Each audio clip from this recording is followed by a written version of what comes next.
before I open the floor to the panelists to give some more context about the work they do, I want to start with a question for each one of you, which is this question of the Mediterranean as a lens of both displacement, deterritorialization, especially because we're looking at the Mediterranean as a water-based signifier, and so not necessarily on a national kind of restrictive scale.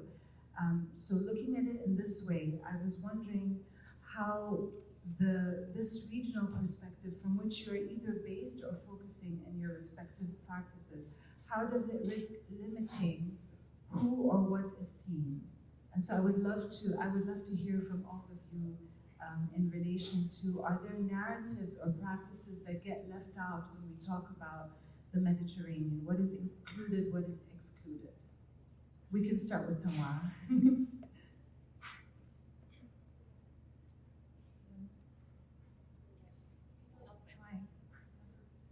Okay, thank you for having me here. It's a pleasure. Very poignant question. I think it's at the essence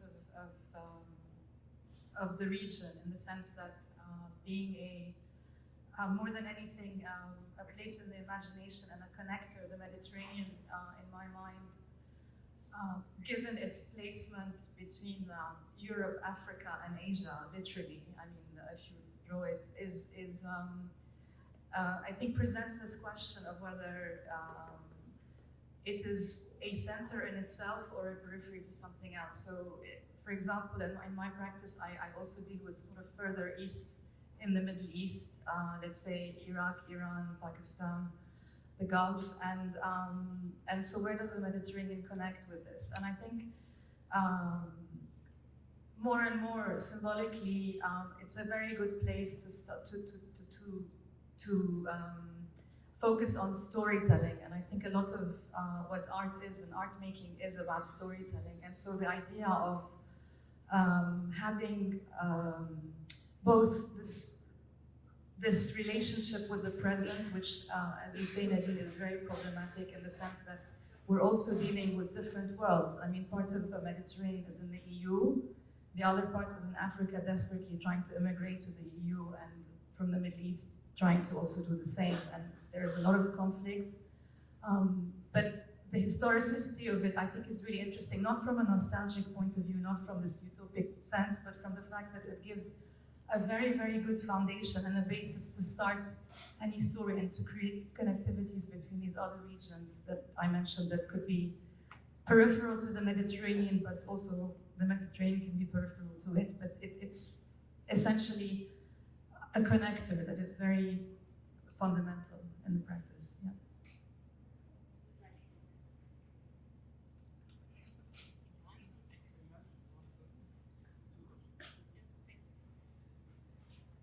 Thanks for having me as well in this new art fair and the very interesting public program. I absolutely agree with Tamara, and from me as a Greek, I would like to add this very the position of Greece in what she described as the par excellence in between state of that we cannot really either decide for political or economic reasons that we are always in between East and West, and this had in many cases been a problem for Greece. In relation to the art world as well. We do not easily fit in a category, but at the same time, that can be turned into an advantage. In relation to the Mediterranean and the culture, which is beyond the geographic, it's a cultural thing that I believe it connects us more rather than dividing us. I would like to add to the discussion my experience from the islands, as you said before. 10 years ago, I did a project that I will be showing you later in the island of Nisyros, a residency and exhibition program. And that was a conscious decision of dealing with the scale, the small scale, and the connection with the local communities. And this is something that the whole region could build in relation to that. At the same time, during my experience now at the museum, we define the Mediterranean not as something far beyond the strict borders defined by the sea. So we include the Balkans, Turkey, Middle East, Northern Africa, and beyond. Yeah, I mean, which is like.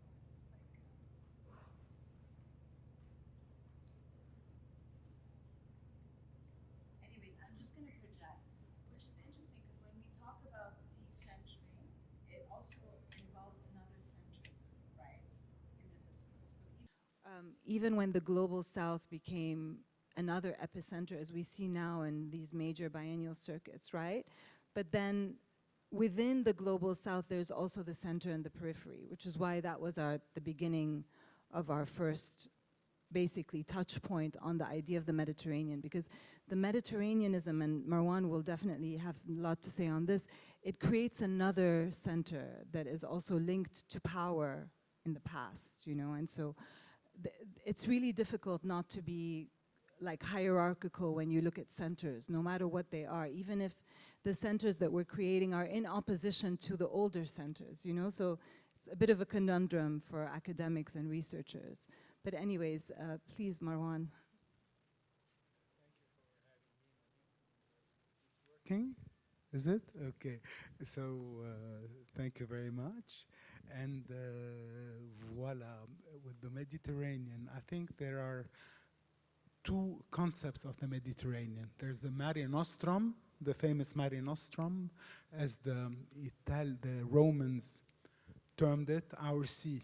Okay, a place of power, a place of conquest, all right, a place of glory for the empire, a place of nationalistic, avant la lettre, like nationalistic possession, Mare Nostrum.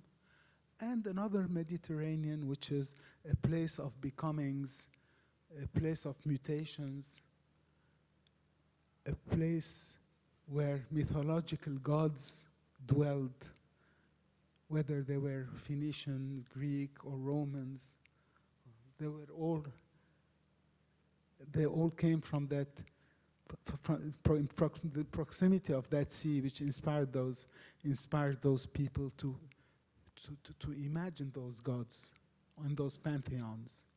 So there are two Mediterraneans, the political one and then the mythological one.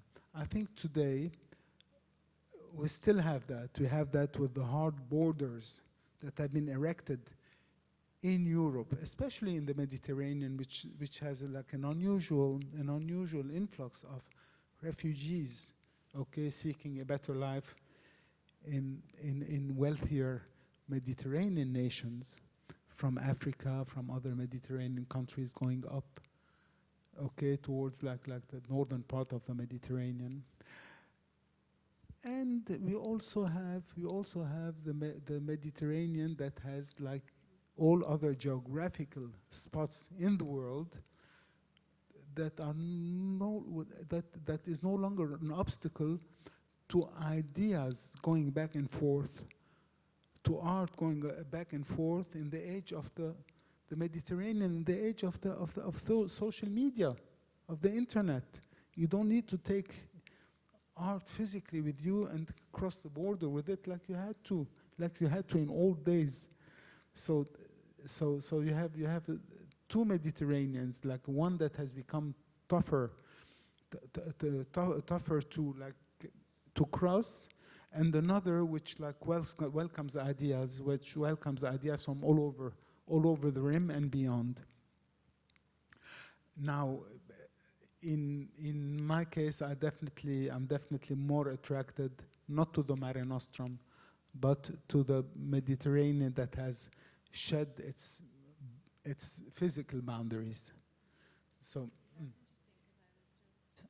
I was just reading today, also looking back at the term Mare Nostrum, and its link, you know, to power as well. Mare Internum, also during the Roman times, which is the inner sea. And I was reading this in relation to Bushra Khalili, who's a pretty well-known Lebanese artist now based in Vienna. And she, sorry, not Lebanese, Moroccan. Sorry, everything's Lebanese. Who was looking at Muhammad Idrisi's map. He was basically hired or commissioned by the king of Sicily at the time. And he created this tabula, the king was called Roger, Norman king, tabula Rogeriana, where the Mediterranean was literally, he did a world map, but literally the Mediterranean was the center of that. He kind of, north became south, south became north, you know? And so it was during that time where you had also Mare Internum, which then later became Mare Nostrum. So there were different ways of looking at the sea, and obviously, we're looking at the Mediterranean as a position, anchor point, a physical, conceptual, geographic, cultural space, right? But this is where we stand, let's say this is where we're looking out from, but for others it's a place that they escape from. So, you know, there are all these different dualities that exist with the Mediterranean. I personally always, whenever I look at this particular color of the Mediterranean, whether it's here, I'm here for the first time in Cyprus, or Greece, I feel I'm closer to home in some way. And so I think a lot of also art movements, biennials, and also there's a lot of thinking, and I think you mentioned this about proximity or liquidity. There's a lot of thinking around water now as an identifier, as opposed to land, which is a statement, I guess, against transnationalism. And I guess we could also compare this to the World Wide Web, as you mentioned, Marwan, because the cables are underground, undersea, right? And so in fact, we are all connected through the sea. But this doesn't mean that we don't have a connection also physically in space, you know what I mean? So it's interesting, I think it's definitely, there's a lot to mine.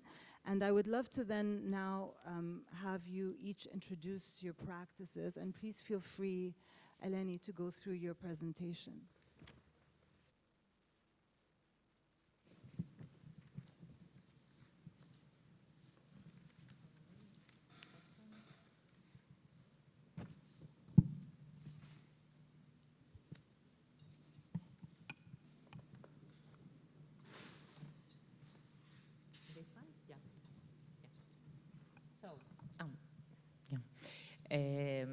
I'm currently, as introduced, working at the National Museum of Contemporary Art in Athens, but I would quickly like to show you two previous projects related to my interest in the islands and beyond, in the regional, in peripheral projects. So this is an installation view of the works by the Greek artist Kostas Bassanos in Sterna Residency that took place, the first one took place 10 years ago, and it still continues. And it was, to me, the experience of Sterna, which was the first residency programs with an exhibition program in the Greek islands, was an exceptional experience in the sense of really working in the place, inviting artists to work with the island, with its discovering hidden histories, and being in dialogue with the locals through the exhibitions and the residencies that lasted. They now last, it's a 3-month period, so it's not a very quick, like a 2-week residency program. And also the small scale, that it's something that makes sense in the scale of the island and not beyond what the place can stand. Oops. This is another project that I did with my colleague Theofilos Raboulis for 3 years in Crete, in the island of Crete. This is a work by the Greek artist Chrysanthi Koumyanaki. That was a different project, but an interesting in a different way. It was organized in collaboration with the municipality of Agios Nikolaos, one of the the main 4 cities in Crete. Not a very beautiful in architectural terms city. In my opinion, it was the first experience of this mess, architectural mess. Made it, as we always say in contemporary art a challenging thing to deal with. So it was a public art program in the staircases of Agios Nikolaos. It's a 7-hill town, so it's full of stairs, 71 stairs. So we invited artists to do site-specific projects. And Chrysanthi, she's from Crete herself, so she's well aware of the situation in relation to architecture in the island. She made this installation that is commenting on the ongoing construction works in the island, but also on the need to make public space more functional and friendly, because the staircases of Agios Nikolaos are hardly ever used. People just take the scooters, and all that.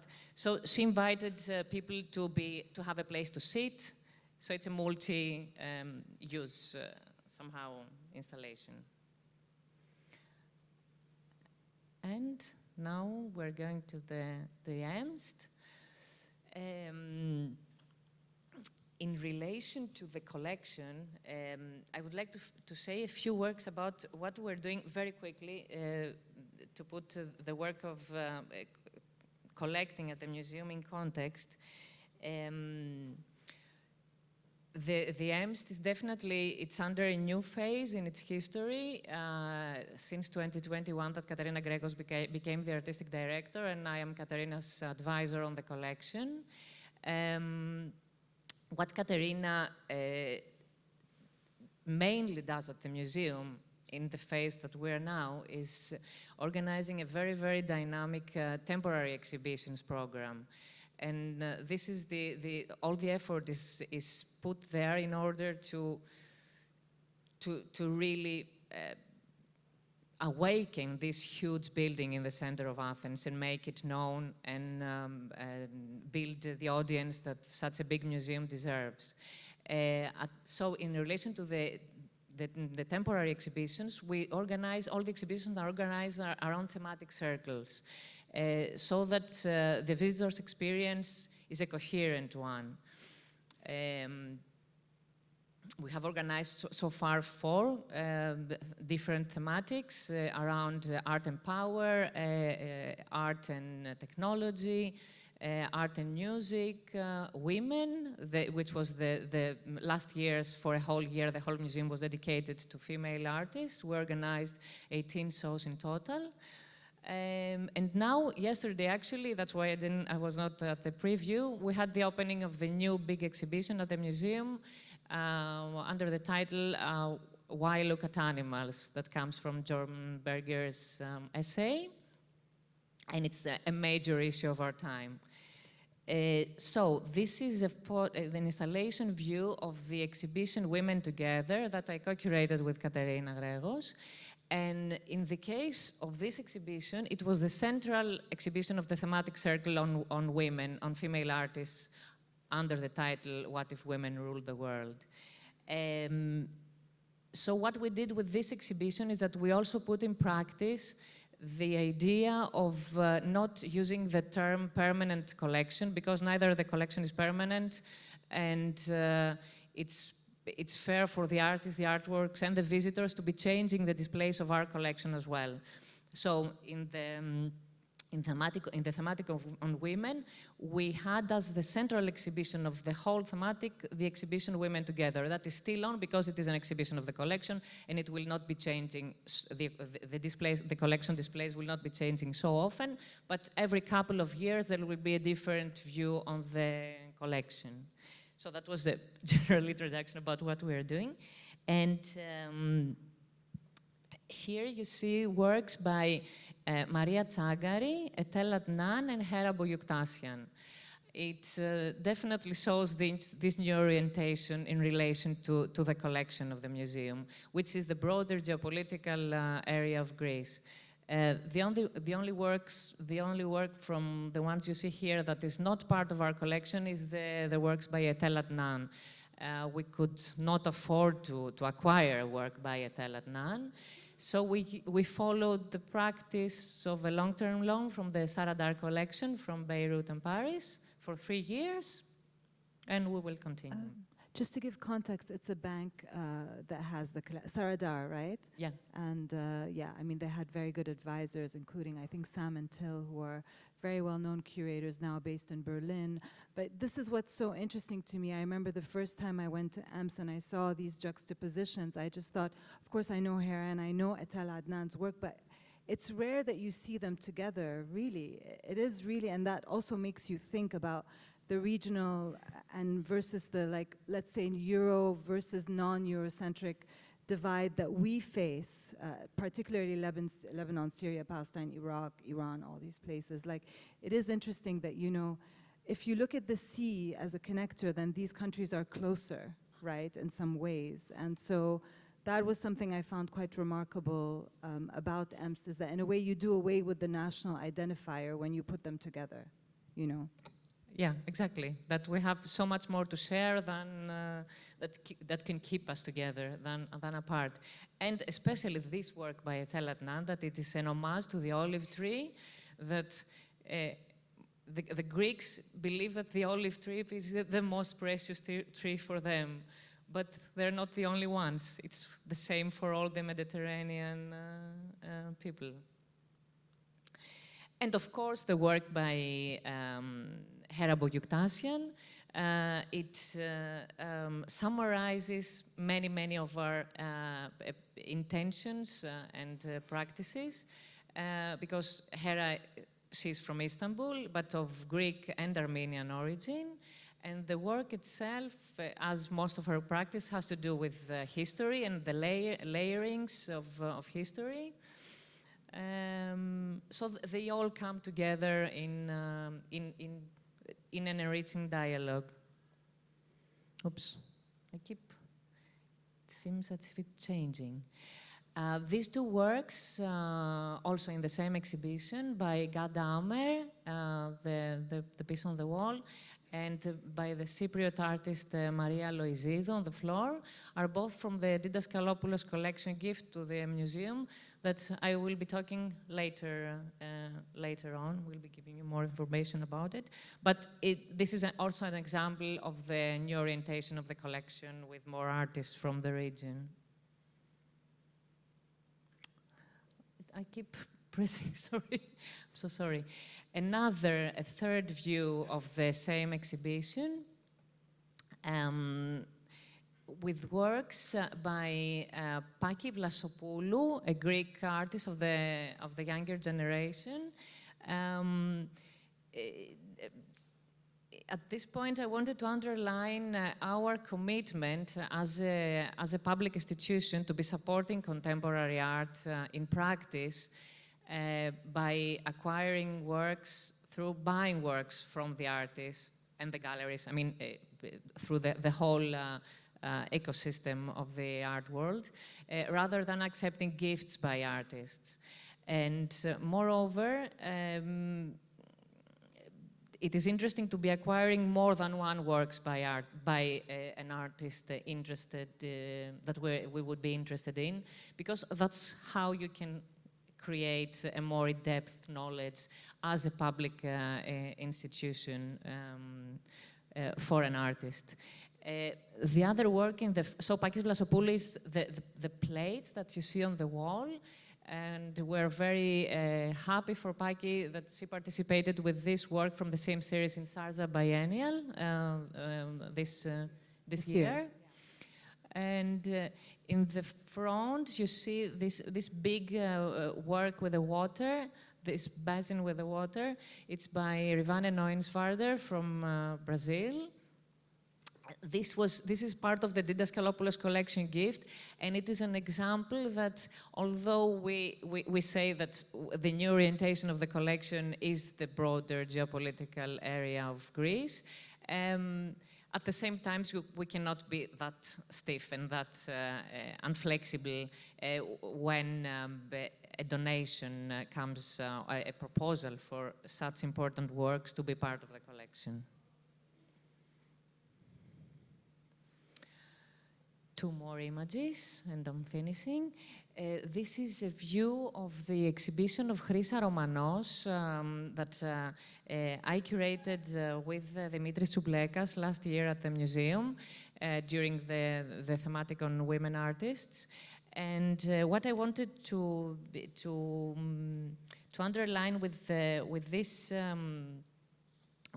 and the following image is the work we are trying to do in relation to the collection, but combined with the exhibition program as well, to be filling gaps in our collection. The Museum of Contemporary Art, the National Museum of Contemporary Art, is collecting works from Greek artists from the 1960s onwards. And in the case of Chryssa, it's a typical example of an artist that is really worth being part of the collection. We don't have a work of Chryssa Romanos yet in the collection, but we organized this small retrospective exhibition in this revisiting of the history of contemporary art in Greece. And I'm finishing with this image of the work by Danaia Nesiadou. Danaia Nesiadou was, her exhibition was on the same floor as Chryssa Romanos during the same period, and it was a very interesting dialogue, in my opinion, of a deceased artist and a younger artist, but with somehow very similar personalities, very unconventional women, very unconventional and dynamic women of their respective generations. But the case of Danai's work was also an interesting example of what we're trying to do at the museum, of having continuation in collaborations and building up different synergies. So the work by this exhibition by Danai was a co-production with the Vils Art Center in Brussels. And at the same time, not at the same time, this year we are collaborating with Vils for the residency program we are organizing for Greek artists. So I think 5 Greek art or 2. It's a continuous collaboration that will be going on with various institutions. Thank you, Eleni, for your very detailed rundown. I would love to move to Marwan. And Marwan, we've often spoken about your space, which is in Beirut, as an enclave, as you put it, that is actually unlinked to its surroundings. And just to provide some more context here, so obviously you are a collector, you have a collection, but you also curate the hang in your personal space. And you've also curated for institutions like Sursock in Beirut. And so maybe we can just pass the clicker on to Marwan, and then you can go through. I can also click it. Oh, that would be great. Can you do it? Sorry, thank you, Tamara. Sorry, guys, technically.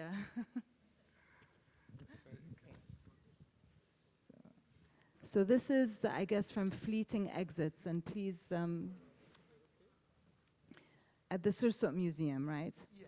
Oh, and I forgot to mention that Marwan was also the founding member of Beirut Art Center. How many years ago?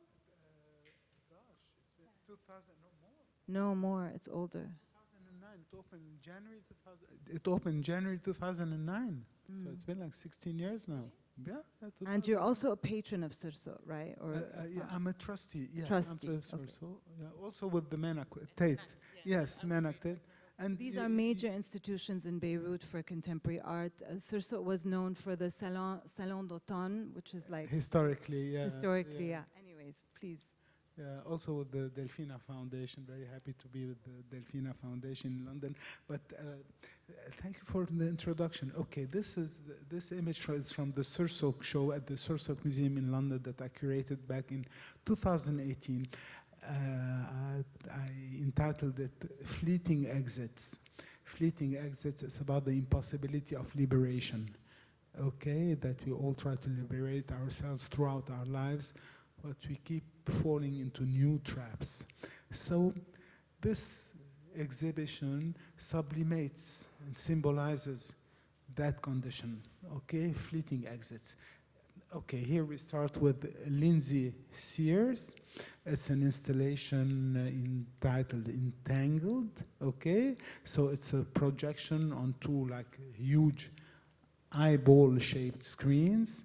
And it's about heterochromia, which is on the face of it does not sound like something linked to liberation. It's the condition of having two different colored eyes, heterochromia. But it's a vaudeville, meaning vaudeville, a number of plays within one overarching narrative, which is some sort of impossibility of liberation. Going sea travel, going to different shores, and getting nowhere. Okay. Now, can we move on to the previous one? No, the previous slot with the stairs, the illuminated stairs. That one, please. Thank you. Here we see. Here I have. This is also part of Fleeting Exits. The robot here is by Laure Prouvost, okay? It's called Metal Woman, and they're advertising here, the robot is advertising actually a travel agency, a travel company that takes you nowhere, absolutely nowhere, okay? So you see on the screen, they're advertising something that they're selling you dreams. They don't even think that you would buy those dreams, that you would fall for those dreams, but they're just there for you. They're proposing them for you. On the right, you see those that mechanism with the legs, with the shoe trees. This is by Rebecca Horn. Okay, it's called Mrs. and Mr. Brown, and like they walk in place. Okay, those legs, they just walk in place. They waddle in place without getting anywhere.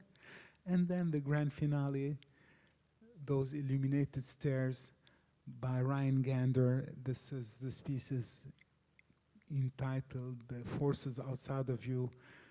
The promise of stairs that take you to another dimension, but that don't take you anywhere at all. You're stuck. So this is Fleeting Exits like a for you. Beckett play. Yes, if you will, like but a Beckett also play, Waiting for Godot, yes. Laure Prouvost was the Venice Biennale artist of, I guess, 4 years ago. Sorry, yeah, French Pavilion. Laure Prouvost, yeah. Yes, she also had a solo show at, it was a great show actually at Venice, and she had a very good show at Palais Tokyo, I think. But also talking about the refugee crisis and like the sea crossing, the dangerous sea crossing, to put it mildly, yeah. Yeah. So this is Fleeting Exits. Now, this is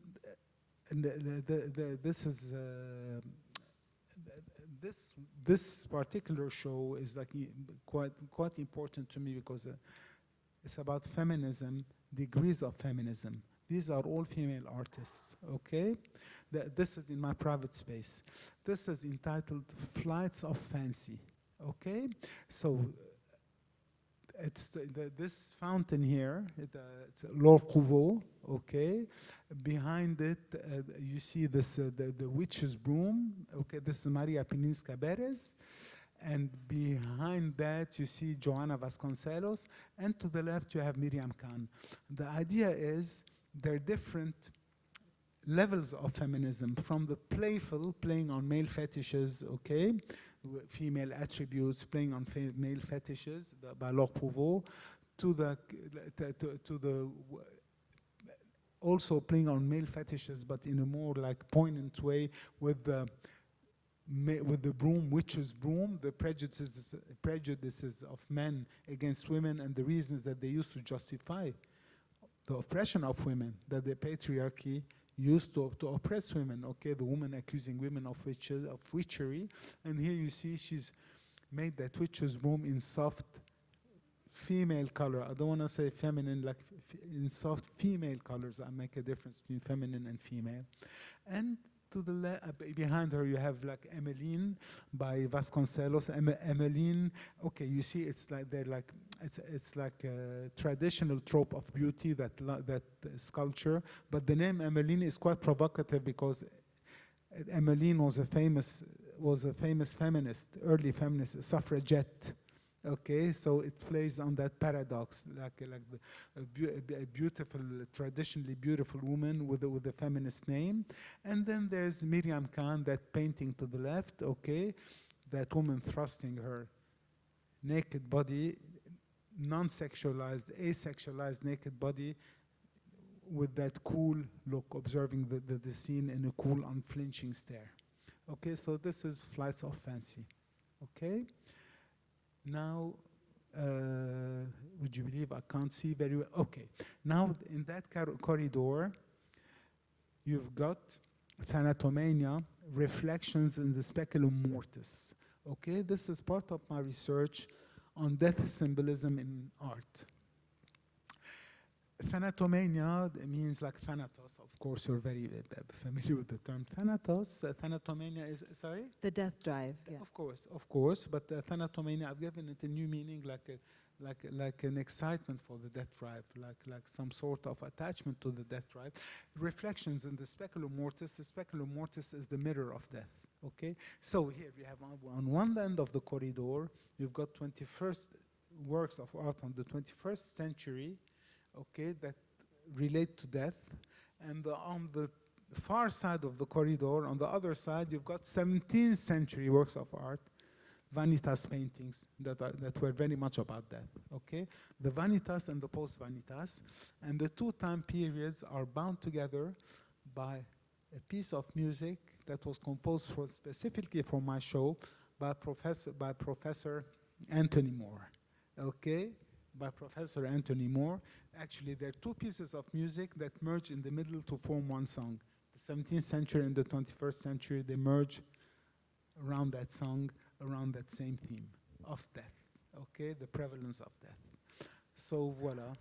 Okay, here we get to works of art that I've curated, that I have curated. So this is spectral residue over Berggasse. All those images that you see were taken in Freud's, all those photographs were taken in Sigmund Freud's house in Berggasse, Vienna. Okay, that's where he practiced for most of his life until he fled and went to London in 38, if I remember well. So voila, it's like an imagined attempt by the Woolf Man, who was one of Freud's most famous patients, to hook up with Freud posthumously after they had both died. Okay, in 2018. All right. So because I made that piece in 2018. So in 2018, like the Woolf Man, who had been dead for decades, goes to Freud's house by way of spectral residue, looking for Freud, who had been dead since 1939. Okay, so he goes up the stairs into the Freud's house and looks for Freud from room to room, and then he does not find him, so he leaves. He understands that Freud is no more, and here is in Freud's writing a letter that Freud wrote, commenting on the Woolf Man's attempted visit. Can you read it? When the Woolf Man returned to visit me, he was still having those anxieties. Memory, I'm not being able to read here. When the Woolf Man returned to visit me, he seemed to realize, no, he was still having those anxiety dreams, which I interpreted as a non-conscious fear of his father. Okay, so this is in Freud's writing, because like I got a software that allowed me to write in Freud's handwriting. Okay, anyone can buy it. You can write in Freud's handwriting. Okay, and this is the transcription of that letter. So eclectic. Okay, gibberish is about, here we go about East and West, if you will, Mediterranean, or like on each side of the Mediterranean. Gibberish, like is a word in English, there's a word in English that means nonsense, a speech that does not mean anything at all. And it seems that the word gibberish comes from the Arabic by one account, by some accounts, okay? It's not universal, it's not totally proven, but by some accounts, it comes from the Arab world. It comes it stems from the name of Jabir ibn Nahyan, who was like an alchemist. Back in the 8th century, he used to write his findings in a like esoteric, in a gibberish language that only he could understand, so that he would not be accused of necromancy and would get in trouble. So he used to write it in a secret language. So gibberish came to signify any piece of speech that does not mean anything. Now, gibberish in Arabic does not exist. Although it's supposed to come from the Arab world, it does not exist in Arabic. So I wrote it in Arabic script as well, gibberish in Arabic script, okay? And here it's an exchange of letters between the Arab world or the Middle Eastern world and the West, okay? Gibberish in English, gibberish in Arabic, getting nowhere. A dialogue that doesn't get anywhere. Gibberish. So, So we have a few more minutes for Tamara before we touch on the last points around archiving. So Tamara, would you like to do it yourself, or should I do it for you? Okay, thank you. So yeah, just to give a bit more context, Tamara is Lebanese Iraqi, and you've done so much work in relation to Iraq, which has now broadened, but you're going to show us the full spectrum of the research that you're doing, also in relation to how do you archive a region and how do you unearth, as we spoke, the archive, like uncover, and who decides what is archived or not in relation to exhibition making, basically. I just want to frame these sort of my practice so far, which I would say is fairly eclectic, and I think going back to Nadine's point is very much about trying to get away from the tokenism and the parochialism that is often, that I find to be very relevant, present when we discuss art from a regional perspective or from a, again, center, periphery perspective. So in fact, this is a parallel exhibition of a parallel project that we did as the foundation that I chair and co-found, that was part of the 2015 Iraq Pavilion at the Venice Biennale.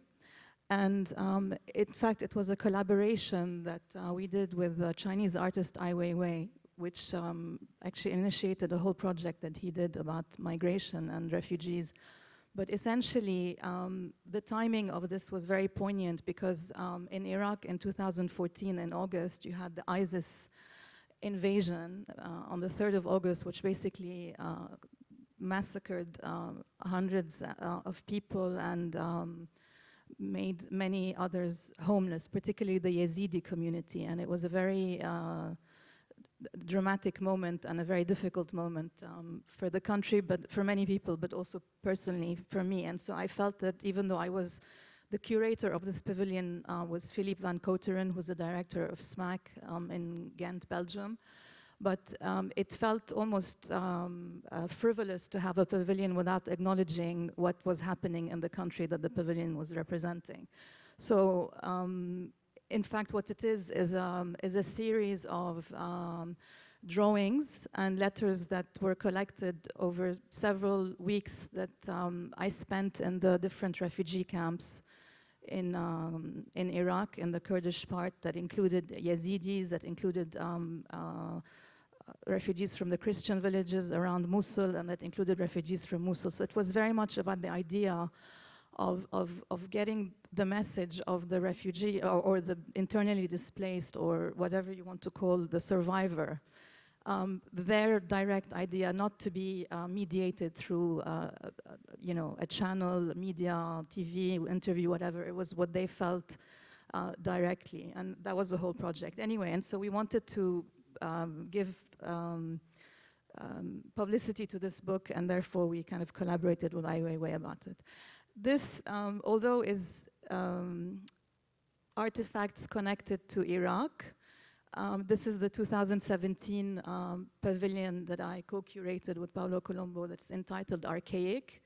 And it starts with the whole, even though it's a group show that included 11 artists, but the premise of the show was to bring 40 pieces of antiquity, some of which had been looted and returned to the museum in Baghdad, to be the foundation for the entire, the artists who were commissioned different themes within the archaic that had to do with the id, like language, like the music, like hunt, like water, etc.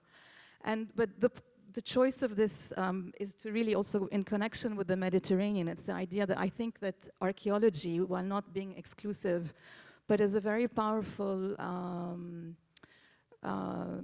subject to connect the past with the present. And by doing that connection, you create that kind of conversation and that inclusivity, which I think is very important to certainly move away from the parochial and from the idea of borders. Archaeology is vast and kind of allows us to transcend all of these endless boundaries that we keep creating in our world.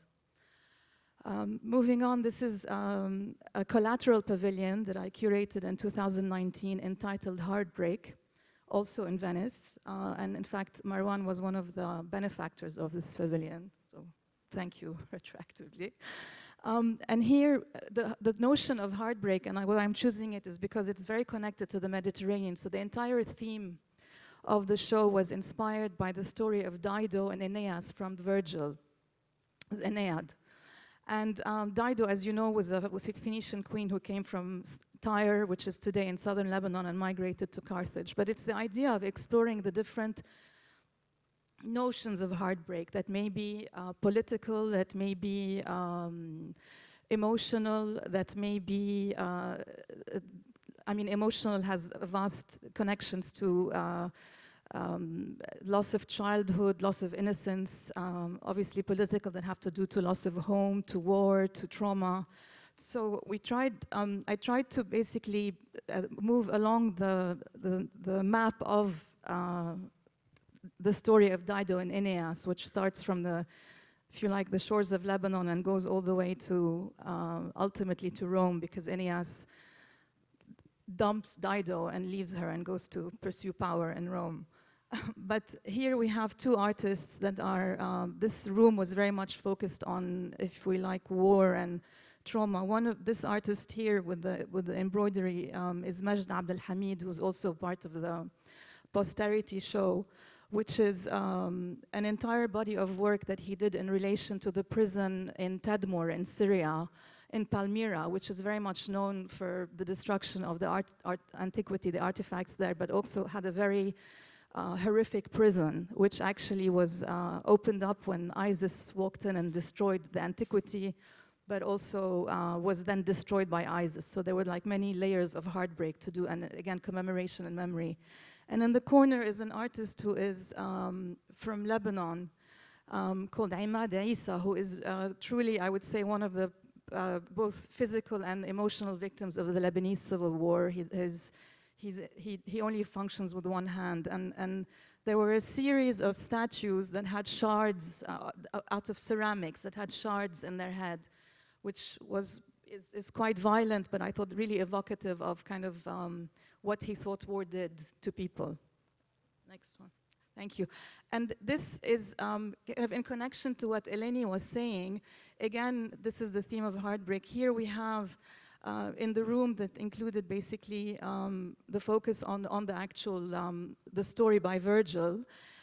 We have here, like it's a juxtaposed image of, in the foreground, the commissioned works of Christiana Soulou, who is an Athens-based artist who did several drawings around the story of Dido and Aeneas. And in the background is a very renowned Turkish artist called Fusun Onur, who also was representing Venice then two years ago in the Turkish pavilion. where it's basically these pseudo-abstract objects that are very much about mourning her childhood. She refers a lot to her childhood and playfulness in her work, and it's about this constant longing and nostalgia for it, which to me struck me as another notion of heartbreak.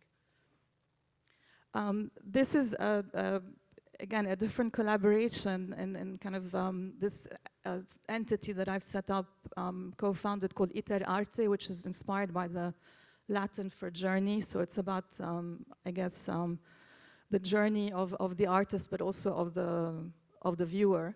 And these three works are actually what we call interpretations, variations, which is an interpretation of watercolor paintings by the artist Paolo Colombo in very, very detailed embroidery. So it's this idea of how you can collaborate with an artist to create a different artwork that they aspire to but cannot necessarily make themselves. And it's again about testing the boundaries of what is possible. I mean, he loves embroidery, but he cannot embroider, but it's not a print either.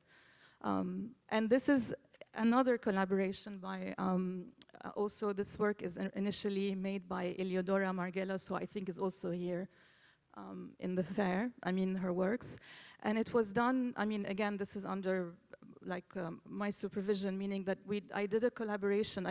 Eleodora was open to doing this collaboration with an entity in Beirut called enrich, which is an NGO that works with Palestinian refugee women that do embroidery for a living. And I think we all know that Palestinian embroidery is kind of a very important part of the sort of intangible heritage of Palestine.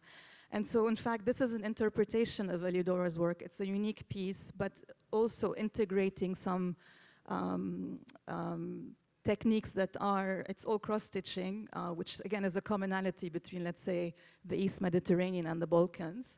And it includes some stitches that were very much about Palestinian, interpretation by those ladies. And then we're going to end on Tamara's presentation on a lighter note. Yeah. I can see the faces of people in the audience. So, at the end of the day, artists really are called upon to respond to all these collective traumas, but also to find a way to kind of, I don't want to say transcend, but there's such beauty in this embroidery, even though it speaks to the destruction of craft, and it's a very contemporary interpretation. If we think of the more traditional tatris and what's happening to that in relation to the ongoing genocide, but so we wanted to play a video now. Maybe you can introduce it. Yeah, also. just very quickly. This video is called "Send Me a Postcard," and it's commissioned. I commissioned an artist called Afsoon, who is Iranian, but she's lived in California and now lives in London and is very much a nomad in the way that I feel myself to be. And it's basically the journey of, it's essentially kind of trying to summarize what Iter Arte is in terms of a kind of a journey, as in from west to east or east to west, whichever way you want to look at it, or north to south. It doesn't really matter.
Thank you so much, Tamara. So I would love to open the floor for questions. We still have around 12 minutes, but before I'm going to ask you each one question. One, first to Eleni, how the nature of the gift that you received, affects the direction of the institution, ΕΜΣΤ, and also what is this relationship between preserving, let's say, an archive, or let's say looking at a collection as an archive in relation to the fragility of economics and of institution building at the moment. So how do you balance between the two? Obviously, you've received this patronage, and you mentioned earlier that, no one's, it's also the same in real life, right? Someone gives you a gift, someone offers you a gift, you wouldn't reject it, right? So it's interesting, that kind of element, like to what extent are you dependent on patronage, and how do you preserve archives in situations where institutions are fragile today everywhere in the world? Well, one of the things that Katerina Gregos tried to do before taking the position as the new director was to make sure that the museum has sufficient funds. We're a completely state-funded institution so far. We're not phobic to private money, but we have sufficient funds, public funds for our program, and we will build on friends and patrons in the future. We don't have such an active program. But in relation to the Didaskalopoulos collection gift, it's, I would say that this gift it's an exceptional and ideal situation. Because Dimitris Daskalopoulos, some of you might know him, he's a major international collector who, from the very beginning of when he started collecting back in 1995, he had in mind that these works would somehow in the end become public, because he was buying works that could not be accommodated in a private house, or he was not intending to build a museum himself. So the gift was for ΕΜΣΤ. We received 140 works by Greek and international artists. Tate Gallery received 100 works, and the MCA Chicago and Guggenheim in New York, they are sharing the American part of the gift, which is 130 works, but it's a state of shared gift to the American museums. For ΕΜΣΤ, because as Katerina Gregos very rightly puts it, no gift is for free, but for various reasons. We had the privilege not to be given the works on a take it or leave it basis. By that I mean that we were given a dossier with many, many works, and we selected the ones that we can either support for practical reasons. There are some works that the ΕΜΣΤ cannot preserve or store. Museums have major problems with storages and preservation, conservation of the works. And also in relation to the direction of our collection. So, for instance, there were some major works by American artists, but we tried to be as loyal to the new orientation of the further development of the collection in relation to international art to the region.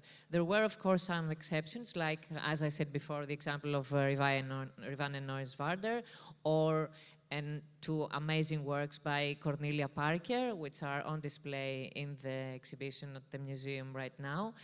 You cannot refuse such important artists who are also somehow, the topics that they touch upon are universal anyway. And my question was more, there's a divide between Greek and non-Greek, right? So that's like the nature of the collection. Was it Mediterranean focused?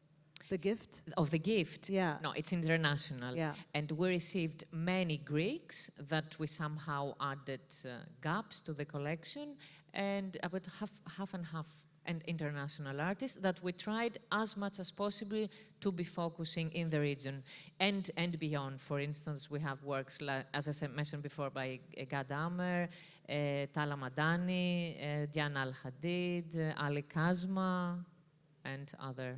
Thank you. And Marwan, I wanted to ask you, how do you see your private collection curation kind of functioning as a maybe cultural repository of the region in some way? And how do you see a role between this public-facing and very private, research-oriented practice? Yes, Nadine, so far it's been quite easy because as you mentioned earlier, like I'm also the founding benefactor of Beirut Art Center.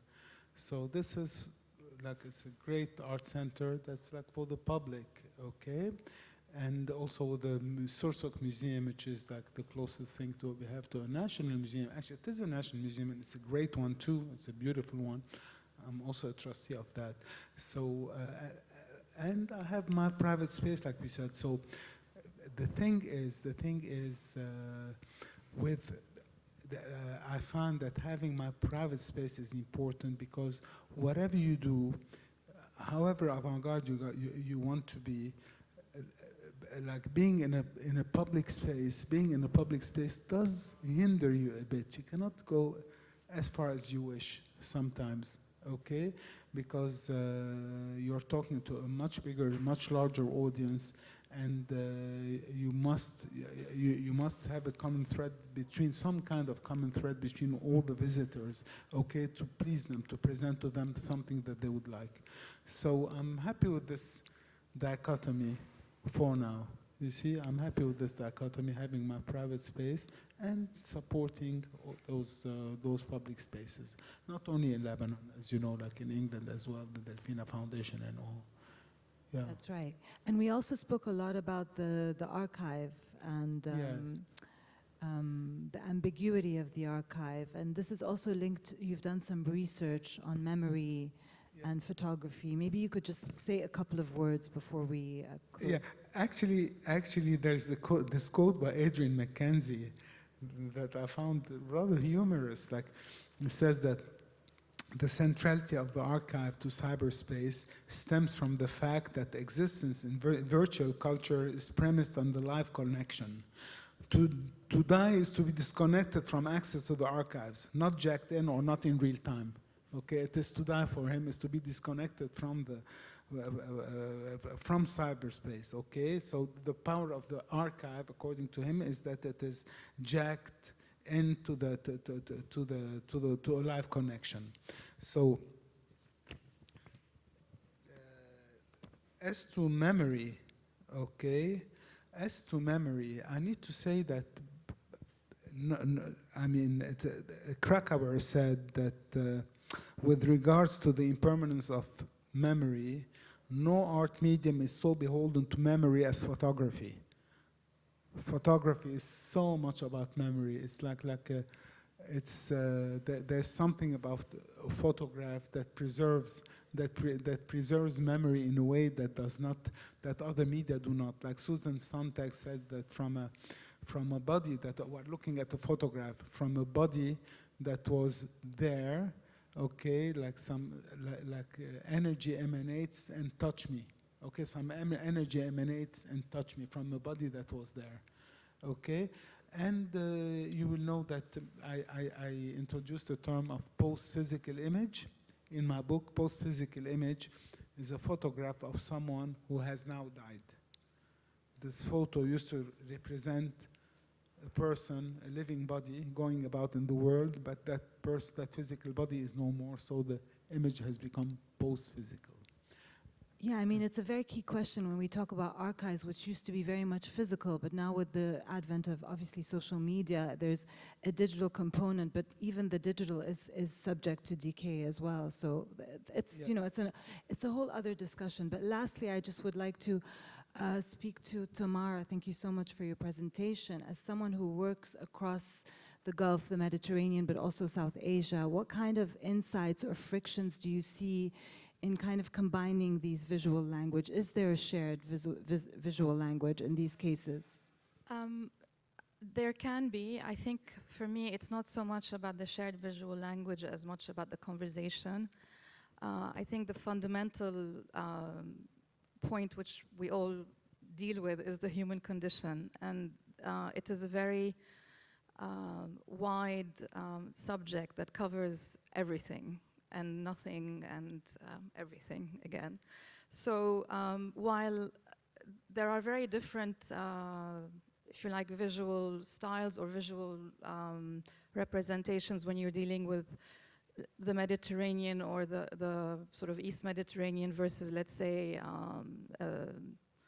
I don't know, India is not something, like India for me is a very separate entity that I don't feel very well versed to talk about. But there are many different things. I mean, I don't want to again speak in civilizational terms, but you have, again, the references to do with heritage, with whether it's religion, whether it's geography, whether it's political experiences, migration. I think also the connection in that conversation with these different areas is to do also with artists from the diaspora who come from these areas, which adds a further layer that I think is also very important in how people reclaim their identity and how they try to communicate it. So I don't think I don't have a short answer to your question, but I do think that the conversation itself is very, very important, and the fact that you can have an artist, let's say, who's Greek, working or displayed in the same exhibition under the same kind of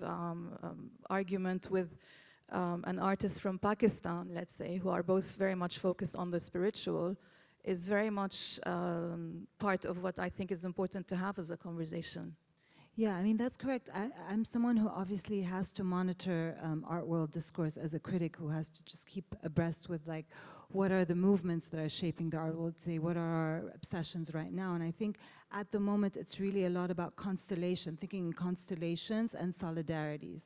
What are new ways to gather? What are solidarities that can emerge? And this is actually taking the place of objects and, you know, like a Duchampian kind of societal critique, where it's a lot more about the ritual, how people gather together in space is really defining what we're seeing, at least in the Global South biennials, which is where we're focused. Yeah. I mean, to add to that, I think that while people may not necessarily think of themselves as being consciously political or activist or so on, I think a lot of the constellations that you're talking about that are coming out in the various biennales and so on are also a reaction to the opposite of what is happening in the world today, of the kind of, you know, black and white, good and evil, you know, genocide, non-genocide, Trump, not Trump. I mean, there's so much binary division.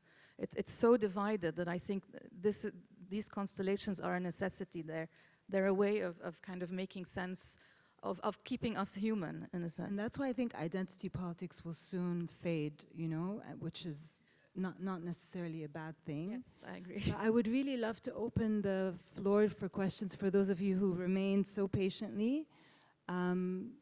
Please raise your hands if you have questions. Any questions? Wonderful. Oh yes, there's a question in the back.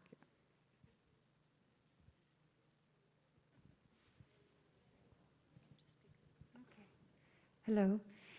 Thank you all for the work that you do in supporting artists.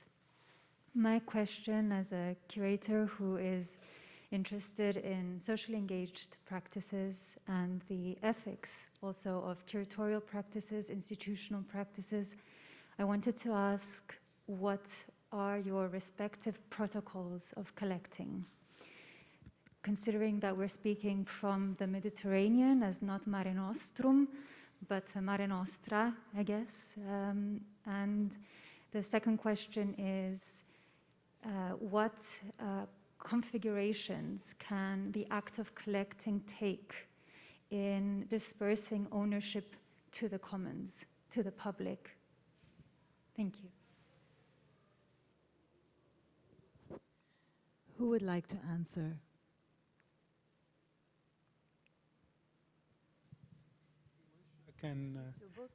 Thank you. You're okay? Okay. Yeah, thank you for your question. I mean, I would start by saying I make sure to have like a high percentage, nearly equal percentage of female artists. Okay, it's important to me. So I'm always very careful. There are plenty of wonderful, I mean, the genders, this cannot be gendered. You see, I refuse to have it gendered, so I try to make it as equal as can be. As you saw earlier on, there was that flash of fancy, like specifically by women artists, female artists.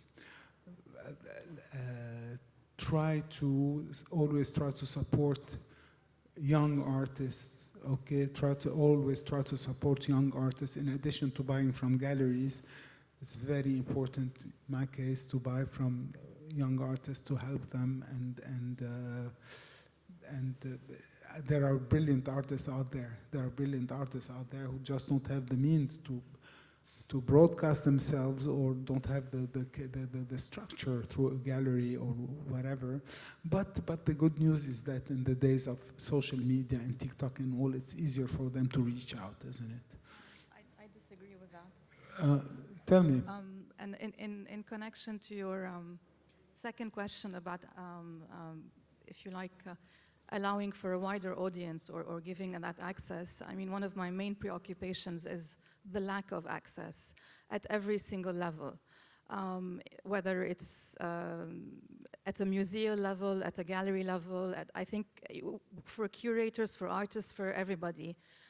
Because it's just ironically that with all of these different channels of communication, including the TikTok and the Instagram and the whatever, because I think there is such an over presentation, there's such an overflow that it becomes very difficult to discern, and it's very difficult for people to really have voices, that you get silenced.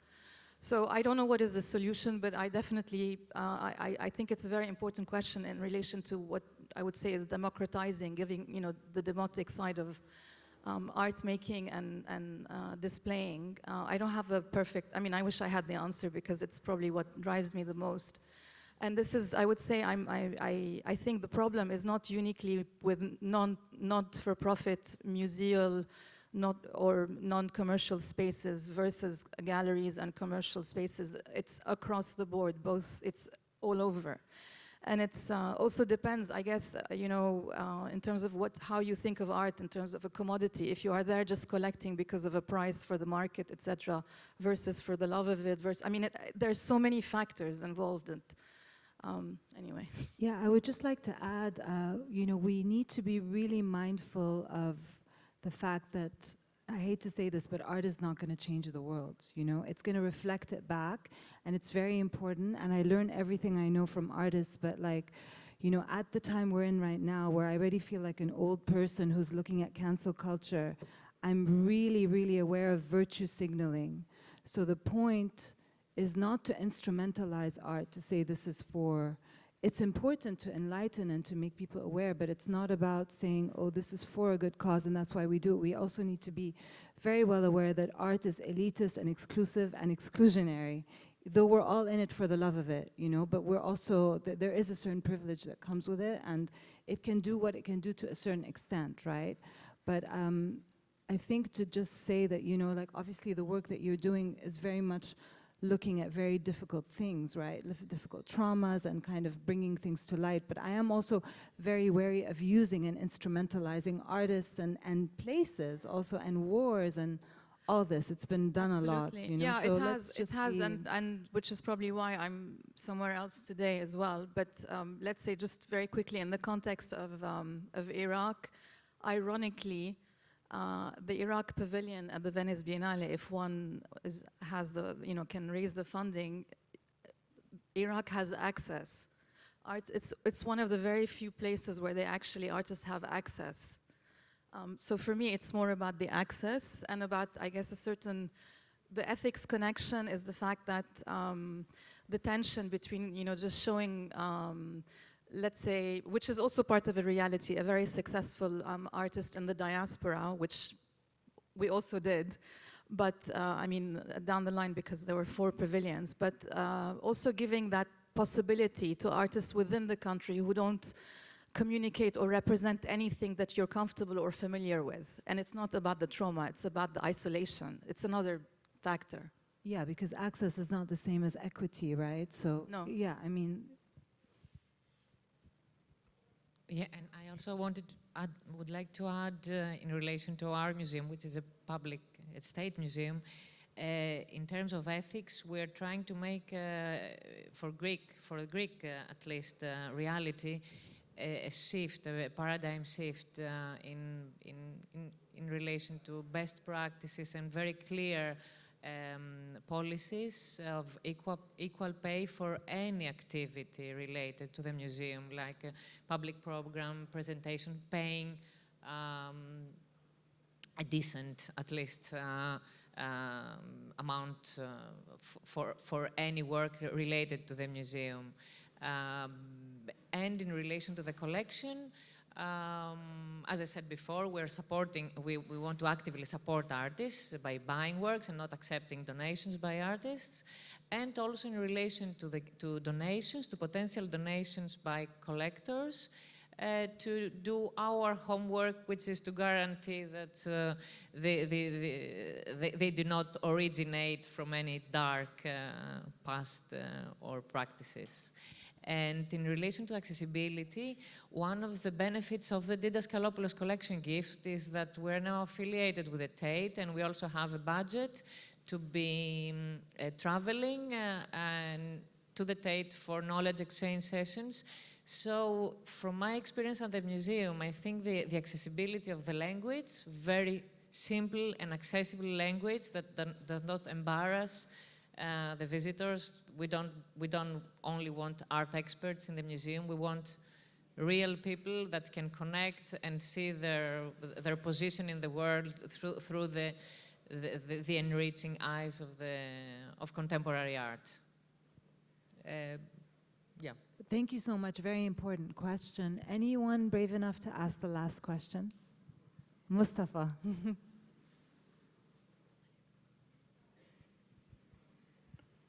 Hey everyone. Oh, that was a bit loud, my fault. I'm Mustafa Thair. I organize exhibitions for artists that don't have representation yet, which is kind of the topic that we were talking about. And we had said that as a geographical area, the Mediterranean does have like a lot of overlap for people to exchange artists, exchange ideas, and to maybe have like a, one creative field to work in. But in my experience, it's been kind of hard transplanting, especially emerging artists, from one place to another. Even if it's just a country over, it can be a bit difficult, especially when you want to drive sales, to try and convince collectors and institutions that these people are worth it, because, they would rather buy from artists that they know personally, ones whose careers they've followed closely. So it's one thing to look at someone's CV, and it's another to evolve with them for a few years and, actually feel like it's safe to invest in their career, know their actual personal character, because you are giving someone money to do whatever they want with, kind of.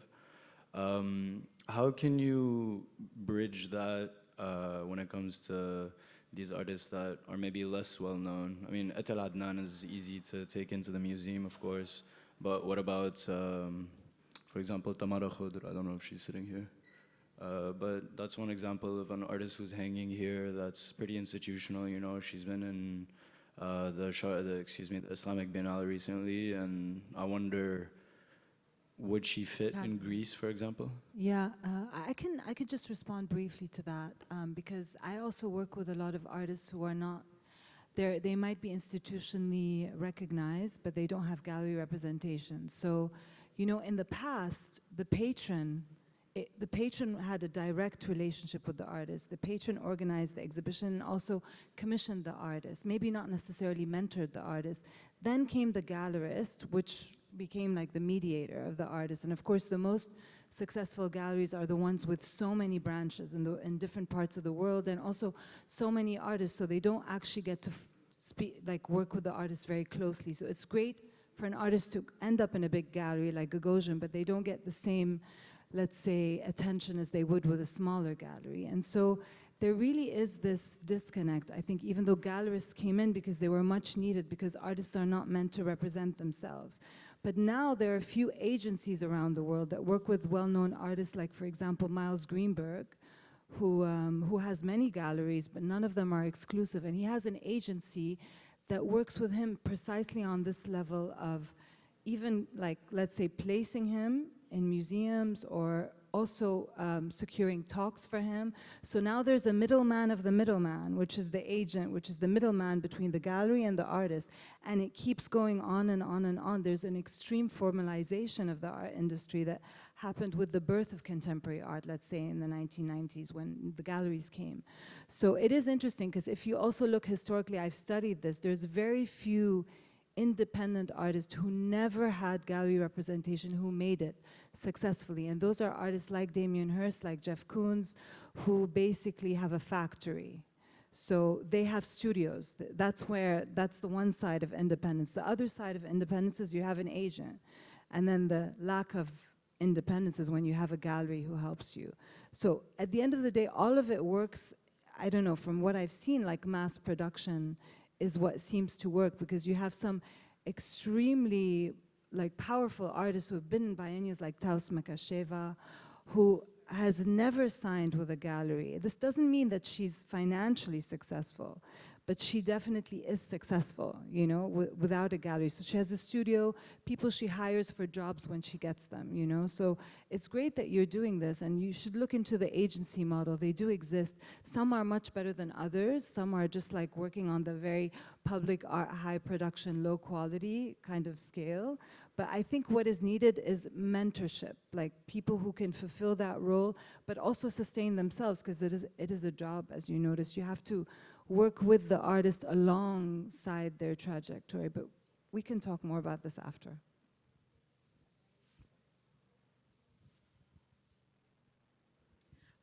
Very quickly, I think you raise a really important point, especially when you talk about the fact that, you know, an artist just moving them geographically just next door loses a certain context. And that's, again, I think part of this whole issue we struggle with, despite being, I don't know, cosmopolitan and international and so on. There is a parochialism, which is very difficult to overcome in many instances and in many societies. And I think the many reasons for it, also to do with war and trauma and all these other issues. But I think it's in a way, when I would say that one of the, I mean, I don't know that it's a solution, but the way that I try to deal with it is by certainly creating that dialogue of putting that artist in context with something familiar to the other, as a way of making that approachable, so that it's a different angle to a story, basically. So much.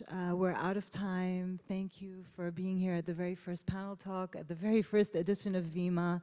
It's been a pleasure. Thank you, Tamara, Marwan, Eleni, for your time, detailed presentations. Thank you, Anya, and everyone else who helped us with the tech setup. We're done for now. Thanks.